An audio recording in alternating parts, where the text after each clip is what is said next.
Hello friends, how's it going? Another video for you. As you can see, I was up at the track recently. I was planning to take the GT4, but then the weather forecast called for this monsoon, and so I decided that might not be the best idea. GT4 still has the RT660s on it, which have almost no tread, but I think I can squeeze one more track day out of them before I put on the new Nankang CRSs that I've got.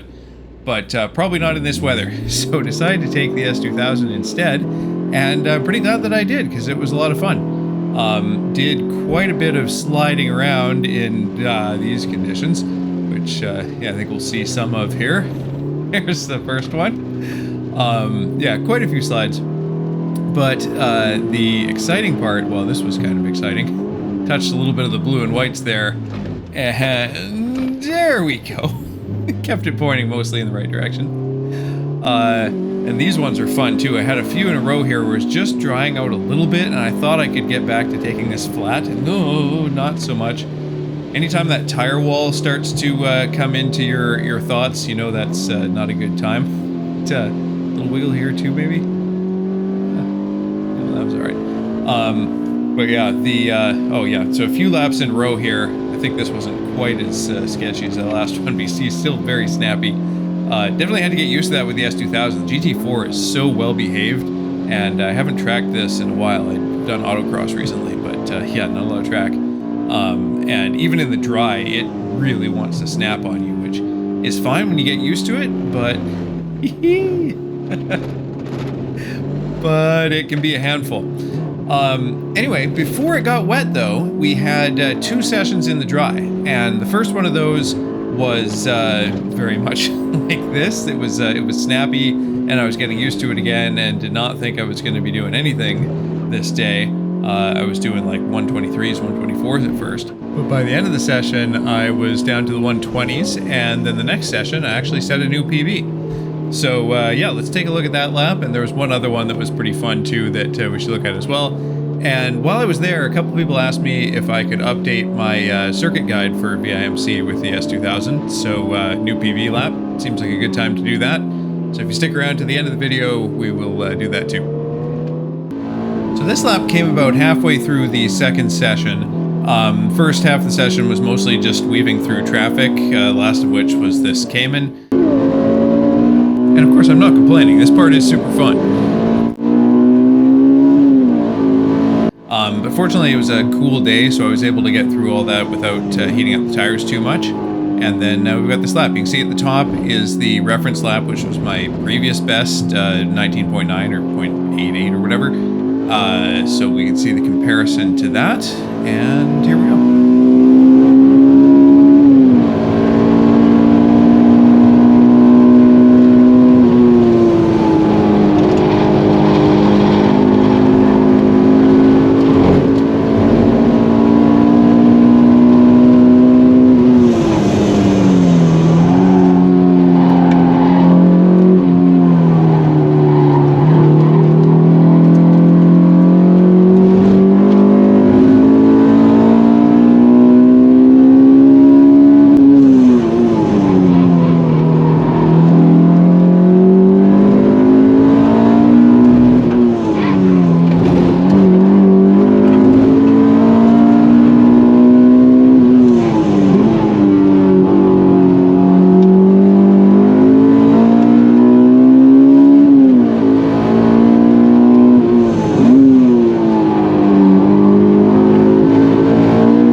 So a 19.5, not too bad. I think actually the time away from this car maybe helped a little bit. If you're watching the Delta there, you might have noticed that going up and down quite a bit in the corners, and basically that was me trading off apex speed for exit speed differently than how I had in that previous reference lap, and usually gaining, you know, a few hundredths at each time. So yeah, I think just approached some corners a little bit differently, and for the most part it was helpful. Now, still by no means perfect. I had those couple of little slides at the beginning that I had to catch, so I knew there was more in it. Took a cool down lap and then started this lap, which started off even better, but kind of ran out of tires toward the end. You'll see.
Tenth and a half up before that drift around 12. Didn't even lose all that much there, but cooked the rears, so couldn't do the final chicane as quickly. Still, 19.7 is a lap I would have been thrilled with at any other time, and in fact was pretty much thrilled with this time too. That drift around 12 was kind of fun. Anyway, let's go through the other lap in a bit more detail now, and I can talk about what I was doing and all the things I think I could still improve. Okay, so obviously we're going to go on to get a good run through the last corner here to carry nice speed down the front straight. Once we get to this bend, corner 1, this is all easy flat, and around corner 2, and then we're just going to stop it here. That access road on the right is a good reference point. So notice we're pulling close to a G here, so we're not going to have any big braking. Some people actually just lift, but I think a brush of the brakes around 25% pressure or so right about at this access road or just before it is about right. And then we'll gradually get off the brakes and back onto the power to settle the rear as the apex comes up. Probably don't want to downshift too, since we're going to be really gradual with the deceleration and acceleration. You're not going to need that extra power, and you don't want to upset the car with the shift. We can use a bit of the apex curb as we come up here, but you don't need to. It's really mostly about just having a nice continuous arc. Also, some cars you may upset the car by putting the inside wheels on that curb, so just, your mileage may vary. And of course, don't sacrifice speed to drive over to the curb if that's not the arc that you're on. Having a nice smooth arc is the most important thing. I actually get a little bit loose in the rear mid corner here. Maybe I got up to 100% throttle a touch early, or may have actually been from touching that curb. So we'll go through there, and then you want to use all of the blue and white on exit here. In this case, the cone was down, so I actually used all of it and a little bit more. Again, you want to use it because you're going fast enough on the exit that you have no choice but to go out there. If you're just driving over there when you don't need to, then you're not really using it. Okay, so we'll come up to here and pause it here. So we've just passed the light standard on the right, and we're coming up to the blue and white curb on the left here. I brake right about halfway in between the two. Of course, your mileage may vary. You can brake fairly hard initially, but after that, you'll see that the track drops away toward corner 4 there. So you're going to have to trail off the brakes as the car gets light. And then as you start turning in toward the corner. Now, you can apex this fairly early, which allows for this late braking, because after that, the drop-off cancels out, and you get a compression zone through the corner there, so you can do most of your cornering after the apex. You see I rev match poorly here and lose the rear a little bit, so I have to catch that, and then that prevents me from getting back on the throttle as early as I otherwise would. Okay, so we're tracking all the way out to the outside here. We don't want to use this outside curb because we're still pretty loaded up here. You can see 1.1 Gs at this point. And if you touch that curb, then you're going to slide. Also, as we went through the apex, in this car at least, you don't want to be all the way on the apex, because if you do, it's going to lengthen out that corner, which may allow you to carry more speed, but it will also carry you further down this exit curb, and then that's going to pinch the entrance into 5. So I'm usually, call it 6 inches off of the curb with my inside tires. After that, we can get on the throttle a little bit in this intermediate period here, though we're still turning quite a bit, so it's generally not 100%. This lap, I do briefly get to 100% because I had that little slide, so I was going slower on the entrance here. Anyway, a little bit of throttle in between, and then making sure to turn in nice and early for 5, continuing this arc all the way through. A little brush of the brakes, 20-25%, just to get it tucked into 5, and then again, back on the throttle as much and as early as we can. Now, the two limiting factors there are going to be the apex of 5 coming up here is quite bumpy, so we don't want to give it so much throttle that we're upsetting the rear as we go over those bumps, which, you know, this car can basically do 100%. A more powerful car, you'll have to back off a bit more. And then you want to be able to keep accelerating all the way through the 6-7 chicane coming up. So you'll see we didn't go all the way over to the left side on the entrance here, because the key is to take all of this curb on the right and set up a nice continuous line through, this is 6, the right-hander, and then 7, the left-hander afterwards. So the most important thing, again, to be all the way over to the right here, taking all of this curb, which will nicely set up the left-hander. Again, in the S2000, we're able to be flat all the way through here. In a more powerful car, you won't be able to, but what you don't want to do is go in so hot to 6 that you need to have a big lift for 7. Because you want to carry as much speed through and out of 7 as possible to have lots of speed down the straight that comes after that. And then as we come through here, we can use all of this blue and white on the exit. This lap I could have actually used more because the exit cone was down, but I try not to cheat too much when one of the cones is down to make it as as repeatable as possible. So normally you just go all the way out to the cone and use a little bit of this exit past it. So coming down here, we're going to brake just before this stoplight. I usually think of it as like a car length or so before the stoplight. Slightly early apex, we're going to use the apex curb. It's off camber here, which is going to want the car to rotate as we go through the corner, which is fine. We can use that a little bit and then ease back onto the throttle to settle the rear and to get as good an exit as possible. We're going to come around there. Use all of the exit curb here right out to this cone on the grass in order to set up the next part. Then we're going to track all the way from the right to the left, use all of this curb on the left in order to set up the line as straight as possible over the hill coming up here. In the S2000, I'm full throttle until I get to about midway through this curb, again using all of it, and then off the throttle briefly, and then as we hit the compression of the hill here, we're going to be pretty hard on the brakes using that compression. Then back off the brakes, trailing back onto the throttle, and I get around full throttle right about at the crest of the hill. Now, of course, as you're cresting the hill, the rear is going to get loose again, but as long as you're pointing roughly in the right direction at this point, that should be fine. And even if it comes around a touch, you've got a ton of grip after you get through here when it compresses again at the bottom of the hill to get around the corner. As you come through there, you can use all that curb on the left and then use all this curb on the right to open up the corner as much as possible.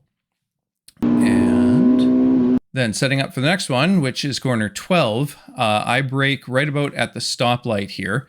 And you can take a pretty tight line through this corner. There's not a lot of advantage to going in super deep.